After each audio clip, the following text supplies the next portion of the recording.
السلام عليكم ورحمة الله وبركاته.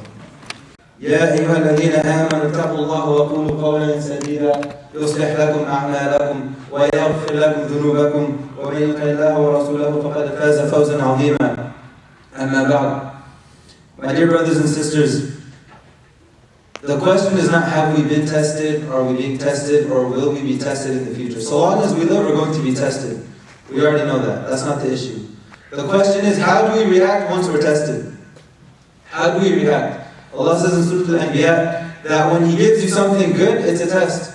And when He gives you something bad, it's a test. When He gives you money, it's a test. How are you going to spend it? When He doesn't give you money, how are you going to act? That's a test within itself. If He gives you children, that's a test. If He doesn't give you children, that's also a test. If He gives you a spouse, that's a test. And if He doesn't, that's a test. So at all times in this life, we're being tested. Now, regarding the reaction, a beautiful reaction that comes to mind is the reaction of Prophet Yaqub alayhi salam when his sons came to him and they told him that the wolf came and ate Yusuf. Now, how did he react when they came and they told him that the wolf came, the wolf ate him? He said, فَصَبْرٌ جَمِيلٌ.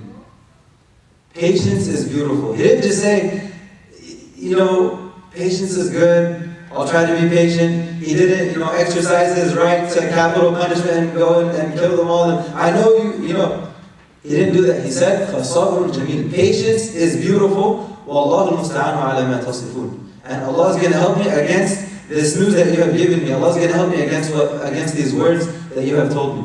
May Allah protect us from failing the test that He gives us. And the thing is, even when we do fail the test that we're handed, that we're dealt, we can always make tawbah. We can always come back to the straight path. Allah says in the Quran, وَتَوَكَّلْ عَلَى اللَّهِ وَكَفَى بِاللَّهِ وَكِيلًا. And put your trust in Allah. Allah alone is sufficient regarding your trust. Put your trust in Him. حَسْبِيَ اللَّهُ وَنِعْمَ الْوَكِيلُ. If, like I mentioned, we're all going through tests and we have all dealt with many tests in our lives.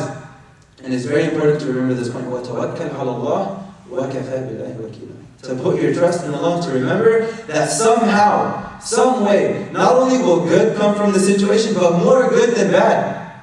إِنَّ مَعَ الْعُسْرِ يُسْرًا. إِنَّ مَعَ الْعُسْرِ يُسْرًا.